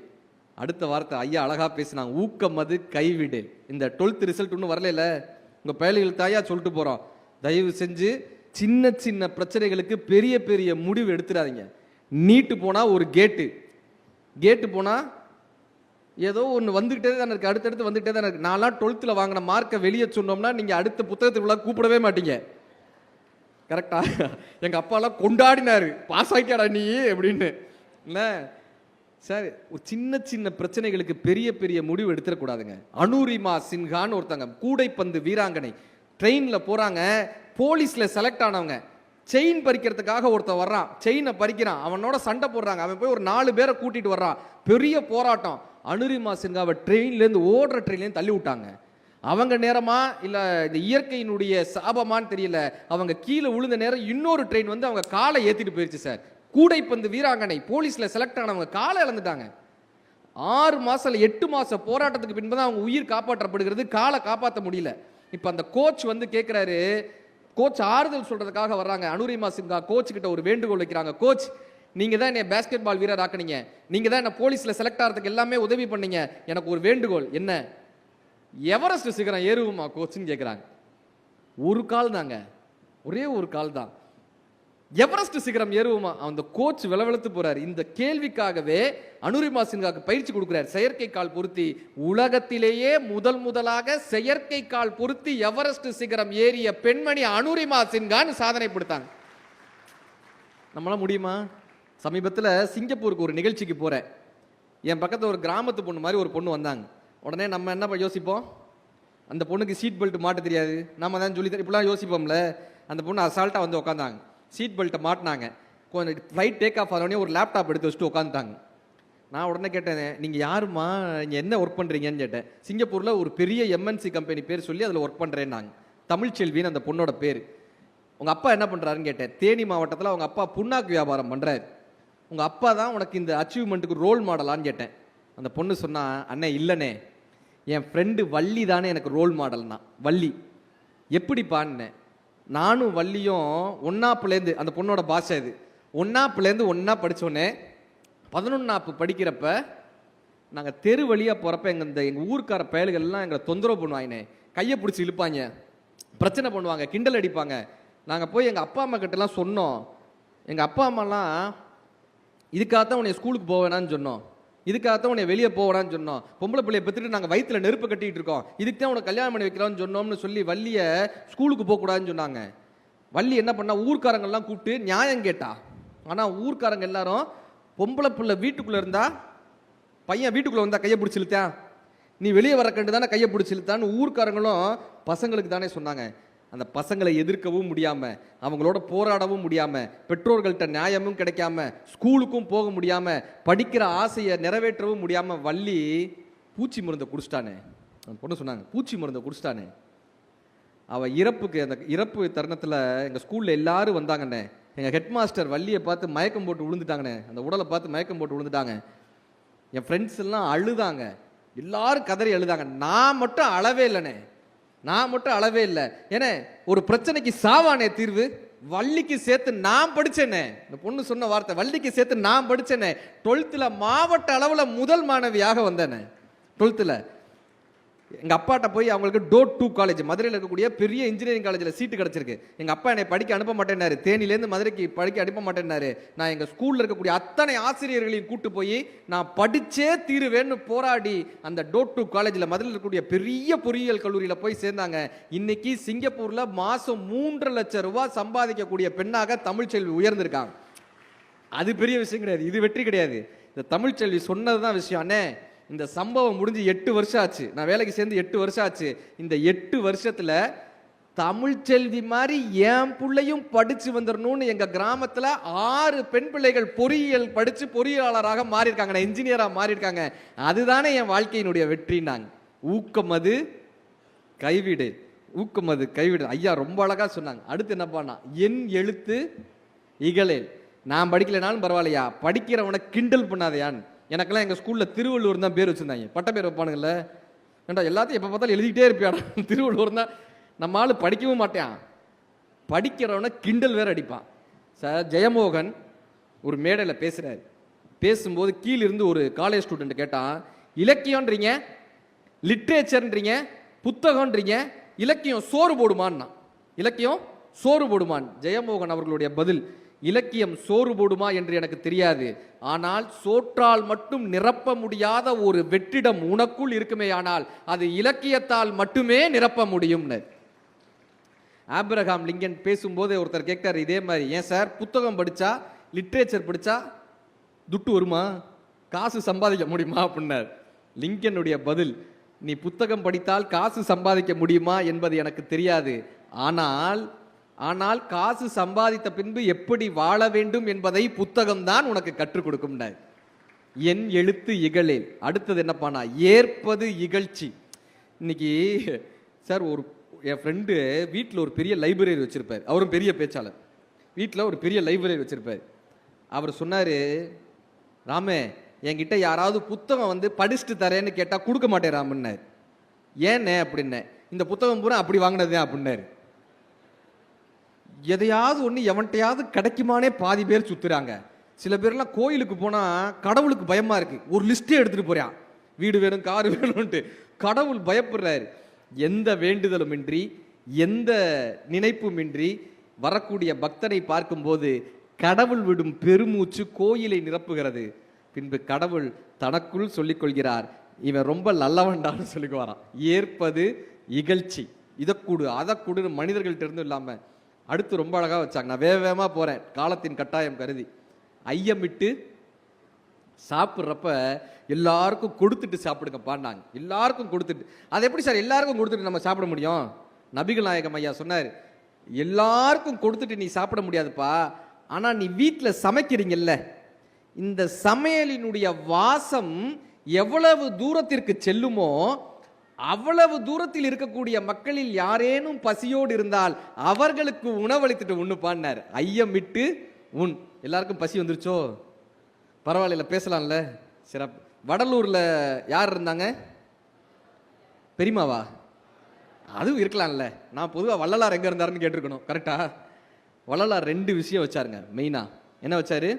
அணையா அடுப்பு, அணையா விளக்கு. என்ன தெரியுமா அர்த்தம்? ஒவ்வொருத்தருக்குள்ளேயும் ஒரு அணையா அடுப்பு இருக்கு, ஒவ்வொருத்தருக்குள்ளேயும் ஒரு அணையா விளக்கு இருக்கு. அணையா விளக்கு, ஆன்ம சுரூபமான அணையா விளக்கு, ஒரு இறைத்தன்மை உள்ள இருக்கு. இந்த இறைத்தன்மையை அடைவதற்கு என்னப்பா பண்ணணும்னா, ஒவ்வொருத்தர் வயிற்றில் இருக்கக்கூடிய அணையா அடுப்பு என்னப்பான்னா, அந்த அணையா அடுப்பு பசி என்னும் பெருந்தீய இந்த இறைவன் வயிற்றுல வச்சு அடைச்சு அனுப்பிட்டான்ல, ஒவ்வொருத்தரினுடைய வயிற்றில் இருக்கக்கூடிய அந்த அணையா அடுப்பை நீங்கள் அணைக்கும் போது உங்களுக்குள் இருக்கக்கூடிய அணையா விளக்கு பிரகாசமாக எரிய தொடங்குகிறதுன்றத வள்ளலார் 2 கான்செப்ட்ல கொடுத்துட்டு போனார். இப்போ நம்ம சம்பாதிக்கிறோம்ல பணம், இந்த பணத்தை எங்கே போட்டலாம்? சேர்த்து வைக்கலாம். எங்கே போட்டு சேர்த்து வைக்கலாம்? எங்கே வைக்கலாம்? பேங்க்கில். கரெக்டா? பேங்க் திவால் ஆயிடுச்சுன்னா வேற என்ன பண்ணலாம்?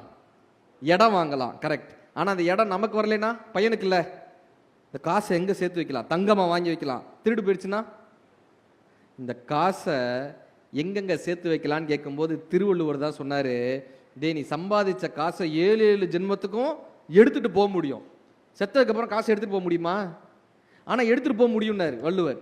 எப்படி பாடினா, அற்றார் அழிபசி தீர்த்தார் அத்தொருவருக்கு பெற்றார் பொருள்வை புலி. என்ன தெரியுமா அர்த்தம்? சம்பாதிச்ச பணத்தை பசிச்சவனுடைய வயிற்றுல கொண்டு போய் வச்சிருப்பா, அந்த பணம் உனக்கு 7 ஜென்மத்துக்கும் கூட வரும் பாண்டார். பசிச்சவனுக்கூட வயிற்றுல. கோயம்புத்தூர்ல கமலாத்தாள்னு ஒரு பாட்டி 2 ரூபாய்க்கு இட்லி கொடுக்குறாங்க. அந்த பாட்டி கேள்விப்பட்டிருக்கீங்களா? நான் பார்த்தப்ப சொன்னேன், ஏன் பாட்டி எப்படி பாட்டி 2 ரூபாய்க்கு இட்லி கொடுக்குறீங்கன்னு. அந்த பாட்டி சொன்னாங்க, அதை கூட சில பேர் கொடுக்க மாட்டான்ப்பா, அதை கூட சில பேர் ஏமாத்திட்டு போயிடுவாங்கப்பா. அப்போ நீ என்ன பாட்டி நினைப்பீங்க அப்படின்னு. அந்த பாட்டி சொன்னாங்க ஒரு பொன்னான வார்த்தை, எழுதி வச்சுக்கணும். பாட்டி சொன்னாங்க, தம்பி காசு கொடுத்தா அதை லாப கணக்கில் எழுதிப்பேன், கொடுக்காட்டி புண்ணிய கணக்கில் எழுதிப்பேன் தம்பி. நாங்கள் ஐயமிட்டு உண். நம்ம சாப்பிட்றப்ப கொடுத்துட்டு சாப்பிடணும். அடுத்து என்ன பண்ணா, ஒப்புரவு. ஒப்புரவு தூக்கம் வந்துருச்சா? ஒப்புரவு ஒழுகு. இந்த உலகத்தை நாம் மாற்ற முடியாது, உலகத்துக்கு ஏத்தாப்புல நாம் மாறிக்கலாம்ல. கரெக்டா? நடந்து போகிறோம், முள்ளா இருக்கு, என்ன பண்ணுவோம்? சுற்றி முள்ளை அழிச்சு ரோடு போடுறது ஒருத்தர், உலகத்தை தனக்கு ஏத்தாப்புல மாத்துறது. இன்னொருத்தர் என்னப்பா பண்ணுவாங்கன்னா செருப்பு போட்டு நடக்கிறது அறிவு. இல்லையா? ஒப்புரவு ஒழுகு. உலகத்துக்கு ஏற்றாற் போல் நாம் மாறிக்கொள்வது. மனதை அதுக்கு ஏத்தாப்புல வச்சுக்கணும். நம்ம மனம் என்ன தெரியுமா பண்ணும்? இந்த உலகமே எனக்கு ஏத்தாப்புல மாறணும்பான்னு நினைக்கிறோம்ல. காலையில் பரபரப்பாக போகிறப்ப சிக்னல் போட்டால் கோவம் வருதா? நான் போகிறப்ப தான் இவன் சிக்னல் போட்டு தொலைவானுங்க, கோவம் வருதா? உலகம் நமக்கு ஏத்தாப்புல மாறாது, நாம தான் உலகத்துக்கு ஏத்தாப்புல மாறணும். கரெக்டா? 9:30 மணிக்கு வீட்டுக்கு போகலான்னு நினச்சா இந்த ராமகிருஷ்ணன் 9:30க்கு தான் பேசவே ஆரம்பிக்கிறான். நான் எப்போ வீட்டுக்கு போகிறது, எப்போ சாப்பிட்றதுன்ற ஒரு கோவம் வருதா? ஆனாலும் நான் விட மாட்டேன். எழுதிட்டு வந்த பாயிண்ட்டை பேசி முடிக்காமல் நான் போக மாட்டேன். என்னம்மா சந்தோஷமா கை தட்டுறாங்க. அக்கா நான் போகிற இடத்துக்குலாம் நீ வந்திருக்கா, எந்தெந்த நிகழ்ச்சிக்கு போகிறேன்னா உனக்கு மாதம் 10,000 ரூபா சம்பளம், 3000 ரூபா பேட்டா. என்ன சந்தோஷமா கை தட்டுறேங்க அக்கா. இப்படி உற்சாகமாக இருக்கிறவங்க கேட்டாக்க நைட்டு பூரா நான் பேசுவேங்க. ஒப்புரவு உலகத்துக்கு ஏற்றாற் போல் தன்னை மாற்றிக்கொள்வது. அடுத்து என்னப்பான்னா ஓதுவது ஒளியேல். படிக்கிறத விட்டுறாதீங்க. ஏன்பா படிக்கிறத விடக்கூடாதுன்னாங்க. ஒரு பறவையோடு 10 நாள் பழகி நம்ம பறவையாக மாறிட முடியாது. ஒரு மலையோட 10 நாள் பழகி மலையாக மாறிட முடியாது. ஒரு தண்ணீரோட 10 நாள் பழகி தண்ணீரை. ஆனால் நீங்கள் ஒரு புத்தகத்தோடு ஒரு 10 நாள் பழகி பாருங்களேன். பொன்னியின் செல்வன் படிக்கிறப்பங்க இந்த குந்தவை எவ்வளோ அழகா இருப்பாங்க தெரியுமா? இந்த பூங்குழலி என்ன அழகா இருப்பாங்க தெரியுமா? அலைக்கடல் தான் ஓய்ந்திருக்க அகக்கடல் தான் பொங்குவதேன்னு சொல்லக்கூடிய பூங்குழலியை பார்க்கும்போது அந்த பொன்னியின் செல்வனாவே நாங்கள் மாறி இருந்தோம். வந்தியத்தேவன் அத்தனை அழகு. அதை திரைப்படத்தில் பார்க்கும்போது நான் நினச்ச பூங்குழலி அங்கே வரல, நான் நினச்ச வந்தியத்தேவன் அங்கே வரல, நான் நினச்ச அருண்மொழிவர்மன் அங்கே வரல.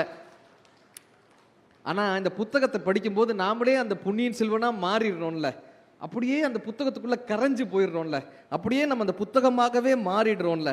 சார் ஒரு சினிமா நடிகனுக்கு ரசிகனாக இருக்கிறவன் அதே மாதிரி ஹேர் ஸ்டைல் பண்ணிக்கிறான், அதே மாதிரி களைச்சி விட்றான். கரெக்டாக என் பையன்ட்ட ஹோம்ஒர்க் செஞ்சுட்டியாடான்னா செஞ்சிருவேன்றான். இவன் ஹோம்ஒர்க் செஞ்சிருவேன்றானா இல்லை நம்மளை செஞ்சிருவேன்றானான்னு தெரிய மாட்டேங்குது. இப்போ இது ஒரு பாதிக்குது இல்லை.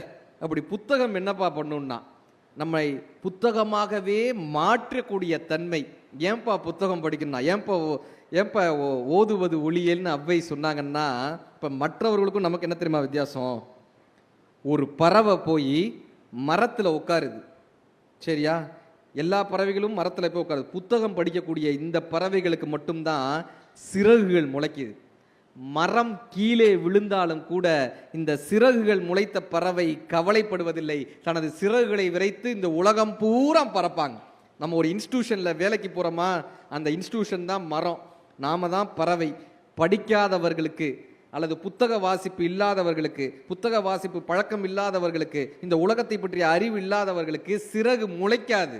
அவங்க அந்த மரத்தை நம்பியே இருக்கணும், இந்த மரத்தை இறுக்கி பிடிச்சுக்கணும். ஒருவேளை இந்த மரம் கீழே விழுந்து விட்டால், ஒருவேளை அந்த வேலை போய்விட்டால் அந்த மரத்தோடு சேர்ந்து அவர்களும் அழிந்து போவார்கள். ஆனால் வாசிப்பு பழக்கம் இருப்பவர்களுக்கு, இந்த சிறகு முளைத்தவர்களுக்கு ஒருபோதும் அழிவு என்பது எந்த காலத்திலும் வந்து விடாது. அவன் உலகத்தை அளக்க பிறந்தவன், சிறகை விரித்து பறக்க பிறந்தவன்றதுனால அவ்வை சொல்லிட்டு போனாங்க ஓதுவது ஒளியல். அடுத்து ஒரு முக்கியமான ஒரு சாயா, அவ்வியம் பேசேன். அடுத்தவனை பற்றி புரடி பேசுறதே நமக்கு ஒரு பெரிய விஷயம் வச்சிருக்காங்க. மனநோயினுடைய முக்கிய காரணம் அதுதான் சார். ஒரு மியூசிக் டைரக்டர் அவர் ஒய்ஃபை டைவர்ஸ் பண்ணிட்டார். அந்த மியூசிக் டைரக்டரும் அந்த ஒய்ஃபும் டைவர்ஸ் முடிச்சுட்டு ஒரே காரில் போகிறாங்க. இது நடந்து போகுது. இது நமக்கு என்ன வந்துச்சு? இதை உட்காந்து பெருசாக பேசிக்கிட்டு இருக்காங்க. அவங்க 2 பேரும் என்ன பண்ணாங்க தெரியுமா அப்படின்னு. முக்கியமானது ஒன்று படிச்சுக்கிட்டு இருக்கேன் ஃபோனில், முக்கியமானதை படிச்சுக்கிட்டு இருக்கோம், நோட்ஸ் எடுத்துக்கிட்டு இருக்கோம் புத்தக திருவிழாக்கு. அப்போ ஒரு பாப்பப் வருது, இந்த நடிகை செய்த காரியத்தை பாருங்கள். நமக்கு திருவாசகம் படிச்சுக்கிட்டு இருக்கேன், திருவாசகத்திலேருந்து நடிகைக்கு போயிடுச்சு. மாணிக்க வாசகர் அப்புறம் படிப்போம்ப்பா, இந்த நடிகை என்னதான் செஞ்சிருக்காங்கன்ட்டு போகிறோம்ல. அது என்ன பண்ணுது, ஷூட்டிங் ஸ்பாட்டில் நடிகை எல்லோரோடும் உட்காந்து அமர்ந்து டீ குடித்தார்கள். நாங்கள்லாம் விஷத்தையா குடிக்கிறோம்? எல்லாரும் தானே டீ குடிக்கிறோம். எவனோ ஒருத்தர் ஏதோ ஒன்று பண்ணுனானா நம்ம அதை உட்காந்து பெருசாக பேசிகிட்டு இருக்கோம்ல சார். அடுத்தவர்கள், ஒரு ராஜா அவருக்கு என்ன ஆசைன்னா அவர் கையால் சமைச்சு எல்லாருக்கும் சாப்பாடு போடணும். ஒரு 15 சாதுக்களுக்கு சாப்பாடு போடணும்னு ஆசைப்பட்டார். 15 சாதுக்களுக்கு சாப்பாடு போடணும்னு ஒரு ராஜா ஆசைப்பட்டார். அவர் என்ன பண்ணார், சமைச்சு இந்த சாப்பாடை தூக்கிட்டு போனார். அவரும் சமயக்காரருமா இந்த அண்டாவை தூக்கிட்டு போனாங்க. இந்த சமைச்ச இடம் ஒரு பக்கம், சாப்பிடக்கூடிய அந்த கூடம் ஒரு பக்கம், இப்படி 2 பேர் தூக்கிட்டு போனாங்களா. மேலிருந்து ஒரு கழுகு பறந்துச்சு. நல்லா கேட்டுக்கங்க, இந்த கழுகுடைய காலில் ஒரு பாம்பு இருந்துச்சு. இந்த பாம்பு வாயிலிருந்து விஷம் அந்த சாப்பாட்டில் உளுந்துருச்சு. இந்த விஷம் உளுந்தது யாருக்குமே தெரியாது. இந்த சாப்பாடை எடுத்துகிட்டு போய் அந்த 15 பேருக்கும் சாப்பாடு போட்டாங்க. இதை சாப்பிட்ட 15 பேரும் செத்து போயிட்டாங்க. இப்போ யமன்கிட்ட போய் சித்திரகுப்தன் கேட்குறாரு, இந்த 15 பேர் இறந்து போயிட்டாங்களே, இந்த பாவ கணக்கை நான் யார் பேரில் எழுத? சமைச்ச ராஜா பேரில் எழுதவா, தூக்கிட்டு வந்த சமயக்காரன் பேரில் எழுதவா, கழுகு பேரில் எழுதவா, பாம்பு பேர்ல எழுதவா, யார் பேர்ல இந்த பாவ கணக்கை எழுதாரு. யமன் கன்ஃபியூஸ் ஆயிட்டாரு. இதுக்கு என்னன்னு தீர்ப்பு சொல்றது, வெயிட் பண்ணு நான் சொல்றேன், கொஞ்ச நாள் வெயிட் பண்ணு நான் சொல்றேன்ட்டார். இப்போ இந்த ராஜாவுக்கு ரொம்ப மனசு கஷ்டமா இருந்துச்சு. அவர் போய் குருமார்கள்ட்டெல்லாம் கேட்டார், நான் என்ன பண்ணணும், இந்த பாவத்துக்கு பரிகாரமாக என்ன பண்ணணும். அவங்க சொன்னாங்க, நீ 24 மணி நேரம் அன்னச்சத்திரம் ஓப்பன் பண்ணிடு, எப்பயுமே அன்னச்சத்திரம் ஓப்பன் பண்ணி யார் வந்தாலும் அவங்களுக்கு சாப்பாடு அப்படின்னு அன்னச்சத்திரம் நாடு முழுக்க அன்னச்சத்திரம் திறந்துருப்பான்ட்டாங்க. இப்போ அவரும் சொன்ன மாதிரி நாடு முழுக்க அன்னச்சத்திரம் திறந்துட்டார். 6 மாதம் ஆச்சு. இந்த நாட்டுக்கு சாப்பிடணுன்றதுக்காக ஒரு 4 சாதுக்கள் வெளியூர்லேருந்து வந்தாங்க.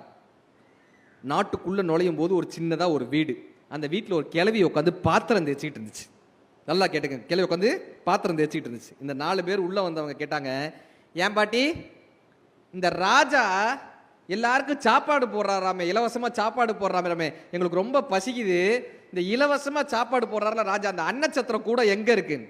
இந்த கிழவி பாத்திரம் தேய்ச்சிக்கிட்டே சொல்லிச்சு, ராஜாலாம் நல்லாத்தான் சாப்பாடு போடுவாராம், ஆனால் அதை சாப்பிட்டு அத்தனை பேர் செத்து போயிடுவாங்களாம், பார்த்துக்க. இப்போ இந்த யமன் சித்திரகுப்தனை கூப்பிட்டாரு. அந்த பாவ கணக்கை யார் பேரில் எழுதணும்னு கேட்டேன்ல, அந்த கிழவி பேரில் எழுது, அந்த கிழவி பேரில் எழுது. அடுத்தவர்கள் விஷயத்தில் நாம் தேவையில்லாமல் மூக்கை நுழைத்து அதை பற்றிய கருத்துக்களை நாம் சொல்லும்போது அடுத்தவர்களின் பாவங்களை நாம் பெற்றுக்கொள்கிறோம்னு அர்த்தம். தேவையில்லாமல் நமக்கு சம்பந்தமில்லாத விஷயத்தை பற்றி பேசும்போது அவ்வியம் பேசேல், கடைசியா என்ன பண்ணா அக்கஞ்சுருக்கேல். நம்முடைய லாபத்துக்காக தர்மத்தை விட்டு வெளியே போயிடாதீங்க பாடினா. தர்மத்தை விட்டுட்டு நம்மளுடைய வியாபாரத்துக்காக தர்மத்தை, ஒரு ஒட்டக வியாபாரி அவர் ஒருத்தருக்கு ஒட்டகத்தை விற்கிறார். வித்தவர் வீட்டில் வந்து அந்த சேனையை திறந்து பார்க்குறாரு, அதில் 9 நவரத்ன கற்கள் இருக்கு. 9 நவரத்ன கற்கள். இவர் அப்படியே எடுத்துட்டு போய் வித்தவன்ட்ட கொடுக்க போறாருல, கூட இருக்கிறவங்களாம் சொல்றாங்க, இது அல்லாஹ் உனக்கு கொடுத்தது, இறைவன் உனக்கு கொடுத்தது, நீ வச்சுக்கன்றாங்க. இதுக்கும் சேர்த்து தான் நீ காசு கொடுத்துருக்க, நீ இதை வச்சுக்கன். அவர் சொல்றாரு, இல்லை நான் கொடுப்பேன், அதை ஏதோ ஒரு காரணத்தினால எனக்கு வந்திருக்கே தவிர இது அவர் வித்தது கிடையாது, இது அந்த ஒட்டகத்தினுடைய சேனையோட இணைஞ்சு வந்தது, இது ஏன் பொருள் கிடையாதுன்னு போய் அந்த ஒட்டகம் வித்தவரை போய் நேரில் பார்த்து, ஐயா உங்க ஒட்டகத்தோடைய சேனையை கலட்டினேன், உள்ளர இந்த நவரத்ன கற்கள் இருந்தது, இது உங்களுடையதுன்னு கொடுத்தாரு. இப்போ அந்த ஐயா அழுதுகிட்டே சொன்னாங்க, என் பொண்ணுக்கு கல்யாணம் வச்சிருந்தேன், காசு இல்லாமல் தான் இந்த ஒட்டகத்தை விற்றேன், என் பொண்ணு கல்யாணத்துக்காக இந்த நவரத்னத்தை சேர்த்து வச்சேன், அது இல்லைன்னு காலையிலேருந்து கிட்டத்தட்ட தற்கொலையே பண்ணிக்கக்கூடிய நிலைமைக்கு போயிட்டேன், அல்லாவா வந்து நீ என்னை காப்பாற்றினப்பான்னு இவரை அரவணைச்சிக்கிட்டு அதிலிருந்து 2 கல் எடுத்து இவர் கையில் நீட்டினார். இப்போ இந்த இவர் வாங்கினவர் சொன்னார், நீங்கள் எந்த கல்லும் கொடுக்க வேணாம், நான் ஏற்கனவே 2 கல்லை எடுத்துட்டு தான் உங்ககிட்ட கொடுத்தேன் அப்படின்னாரு. ஏற்கனவே 2 கல் எடுத்துக்கிட்டீங்களா, என்ன கல்லுன்னாங்க. நேர்மை நாணயம் என்கிற சுய ஒழுக்கம் என்கிற 2 கற்களை நான் எடுத்துக்கொண்டுதான் நான் உங்களிடம் கொடுத்தேன், அது இந்த நவரத்னங்களை விட மேலானது. நம்மளுடைய வியாபாரத்திற்காக அல்லது நம்மளுடைய வாழ்க்கைக்காக நியாயத்தை உற்றாதீங்கப்பான்னு சொல்லக்கூடிய இந்த 13 வாசகங்களும் நம் மனதை சரி செய்யக்கூடிய இந்த பாட்டி கொடுத்த வைத்தியம். இத்தனை நாள் எப்படி வேணாலும் இருந்துட்டு போலாங்க. தவறு செய்பவன் மூடன், ஒரே தவறை திரும்ப திரும்ப செய்பவன் முட்டாள், தவறே செய்யாதவன் மரக்கட்டை, தவறு செய்து அதை திருத்தி கொண்டு வாழ்பவன்தான் மனிதன். மனமே மனமே நீ மாறிவிடு, மலையோ அது பனியோ நீ மோதிவிடு. இந்த மனித வாழ்க்கை எப்படிப்பானா, வாழ வயதாகி அழகாகி மதனாகி பணி வாணிபமோடு ஆடி மருளாடி விளையாடி விழல் வாழ்வு சதமாகி மட கூடமோடு பொருள் தேடி வாசனை புழுகோடு மலரோடு மனமாகி கமல் வாசனைகளாகி விலை மாதரோடு கூடி அவர் ஆசைகளிலே சில நாள் போய் தோல் திரைகளாகி நிறைகளாகி 2 கால்கள் தடுமாறி செவி மாறி பசு பதி பாசம் சூழ் கதிகள் மாறி சுகம் மாறி தடியரோடு திரி ஒரு நாளில் சூளை சொறி வாதமோடு நீரழிவு சூளமென கசு மலம் என நாரி உடல் அழிவேன்னு அருணகிரிநாதர் சொல்லியிருப்பார். இந்த கசு மூலமாக போகக்கூடிய இந்த வாழ்க்கையை, இந்த மனதை செம்மைப்படுத்துவதன் மூலமாக, அந்த வெள்ளை நாய்க்கு உணவளிப்பதன் மூலமாக, நேர்மறை சிந்தனையின் மூலமாக, பாட்டியின் வைத்தியத்தின் மூலமாக இந்த மனம் செம்மைப்பட்டால் நம் வாழ்க்கை செம்மையாகும். இந்த கடலூர் மக்களினுடைய அத்தனை பேரினுடைய வாழ்க்கையும் செம்மையாக வேண்டும். இந்த அருமையான நிகழ்வை ஏற்படுத்தி தந்த தமிழக அரசிற்கும் பப்பாசி நிறுவனத்திற்கும் மாவட்ட ஆட்சி நிர்வாகத்திற்கும் இந்த அருமையான விஷயங்களை அமர்ந்து 10 மணி வரை கேட்ட அன்புக்குரிய கருணை மிகுந்த இந்த கடலூர் பெருமக்களுக்கும் மனமார்ந்த நன்றிகளையும் வாழ்த்துக்களையும் சொல்ல கடமைப்பட்டு உங்களிடமிருந்து விடைபெறுகிறது மதுரை ராமகிருஷ்ணன். நன்றி நன்றி நன்றி நன்றி. மகிழுந்தை ஓட்டுவது மட்டும் எப்படியல்ல, மனதை எப்படி ஆற்றுப்படுத்துவது என ஆத்திச்சுடியின் வழியாக அறிவுரை வழங்கிய சிறப்பு விருந்தினருக்கு நன்றிகள் பல. இன்று 6வது நாள் இந்த புத்தக திருவிழாவில் பங்கு கொண்ட குலுக்கல் முறையில் தேர்ந்தெடுக்கப்படும் முதல் 10 அதிர்ஷ்டசாலிக்கு இறுதி நாளான புத்தக திருவிழாவின் இறுதி நாளான சிறந்த பரிசு அவர்களுக்காக காத்திருக்கிறது. அந்த நிகழ்வு இப்போ சிறப்பு விருந்தினர்களால் தேர்ந்தெடுக்கப்படுவார்கள். கடலூர் மாவட்ட நிர்வாகம் மற்றும் பபாசி இணைந்து நடத்தும் 3வது புத்தக திருவிழா அரங்குகள் நிறைய புத்தகம் நிரம்பி வழிகிறது. ரூபாய் 1000 மதிப்புள்ள புத்தகங்கள் அவர் தேர்ந்தெடுக்கப்படுகிற அந்த 10 அதிர்ஷ்டசாலிக்கும் வழங்கப்படும்.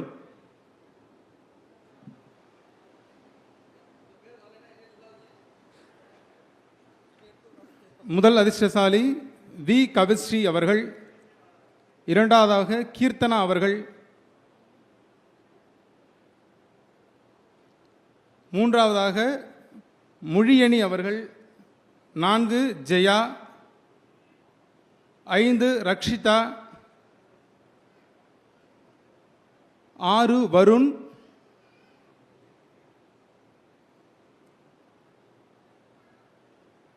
7வதாக சரண்யா, 8வதாக அபிநயா, 9வதாக திவாகர் ஆனந்த், இறுதியாக கணியன். தேர்ந்தெடுக்கப்பட்ட இந்த 10 அதிர்ஷ்டசாலிக்கும் ரூபாய் 1000 மதிப்புள்ள புத்தகங்கள் பரிசாக வழங்கப்படும். இறுதி நிகழ்வாக திருமதி சா செல்வி, ஒருங்கிணைந்த குழந்தைகள் வளர்ச்சி திட்ட அலுவலர், இப்பொழுது நன்றியுரை வழங்குவார்.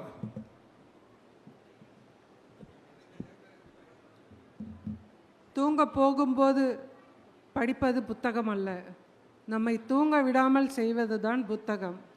இந்த 3வது கடலூர் புத்தக திருவிழாவிற்கு வருகை தந்து இன்று நமக்கெல்லாம் மிக அருமையான ஊக்கமது கைவிடேல் என்ற தலைப்பிலும் மனமே நீ மாறிவிடு என்ற தலைப்பிலும் மிக அழகாக மணி 10 மணி வரை நடத்தியும் அழகாக அமர்ந்து இங்கு அனைத்து கருத்துக்களையும் கேட்டுக்கொண்ட அனைவருக்கும் எங்களுடைய நன்றியை தெரிவித்துக் கொள்கிறேன். உங்கள் வீட்டில் புத்தகங்களை வாங்கி வையுங்கள். நீங்கள் படிக்காவிட்டாலும் உங்களோட அடுத்த தலைமுறை அதை படிக்கும். நானெல்லாம் 9ஆம் வகுப்பு படிக்கும் பொழுதே மகாபாரதம் முழுமையாக படித்து முடித்து விட்டேன். ஏனென்றால் என் வீட்டில் என் தந்தை வாங்கி வைத்திருந்தது. இதனால் இந்த புத்தக திருவிழாவில் வாங்கின புக்கையே நான் இன்னும் படிக்கவில்லை. நான் ஏன் வாங்க வேண்டும் என்று இல்லாமல் புத்தகங்களை வாங்கி பழகுங்கள். அது என்றாவது ஒரு நாள் உங்களை படிக்க வைக்கும். மேலும் ஒவ்வொரு முறை படிக்கும் பொழுதும் அதற்கு புது புது அர்த்தங்கள் கிடைக்கும். தேடல், அதை தேடிக்கொண்டே இருங்கள். கல்வி சொல் அல்ல ஆயுதம். சக மனிதனை நேசிப்பதும் கொண்டாடுவதும் தான் பேரழகு. ஊக்கத்தை கொடுப்பது கல்வி. சங்க காலம் முதல் சமகாலம் வரை மட்டுமல்லாமல் சமூக நீதிக்கும் தனியொரு விளக்கமும் கல்விக்கான தேடல் காலம் முழுவதும் இருக்க வேண்டும் என்றும் கல்வியின் மீதான தேடலை முக்கியத்துவத்தை நமக்கு உணர்த்தி நீங்களும் தேடுங்கள் என்ற ஊக்கத்தை நமக்கு வாரி வழங்கிய திரு கார்த்திகை செல்வன் அவர்களுக்கு எங்களுடைய நன்றியை மாவட்ட நிர்வாகத்தின் சார்பாக தெரிவித்துக் கொள்கிறோம். உருவகேலி, ஏழ்மை, குறை பேசுதல், இழிவுபடுத்துதல் மற்றும் பல காரணங்களால் நம்மை பின்னோக்கி சமுதாயம் இழுத்தாலும் கல்வியின் மூலம் யாரும் எட்டாத உயரத்தை அடையலாம் என்றும் நமக்கு உணர்த்தி சென்றார். அடுத்ததாக, தாழ்பால் உள்ளே இருந்தால் வீடு, வெளியே இருந்தால் அது சிறைச்சாலை. எல்லோருக்குள்ளும் ஒரு குழந்தை இருக்கிறது. அந்த குழந்தையை உயிர்ப்போடு வையுங்கள். நாம் வாழும் வாழ்க்கை நம் தலைமுறைக்கு அன்டோல்டு மெசேஜஸ். நாம் எப்படி வாழ்கிறோமோ அந்த வாழ்க்கை தான் அடுத்த தலைமுறைக்கு சென்று சேரும் என்று நேர்மையை பற்றி சொல்லிய அந்த மெசேஜஸ்க்கும் ஔவையின் ஆத்திச்சூடிக்கு மிக அழகாக விளக்கமளித்து அனைவரின் மனதிலும் பதிய வைத்து மனமே நீ மாறிவிடு என்று நமக்கு மிக அழகாக எடுத்துரைத்த திரு ராமகிருஷ்ணன் அவர்களுக்கும் மாவட்ட நிர்வாகத்தின் சார்பாக எங்களுடைய மிகச்சிறந்த நன்றியை தெரிவித்துக் கொள்கிறோம். நன்றி, நன்றி, நன்றி.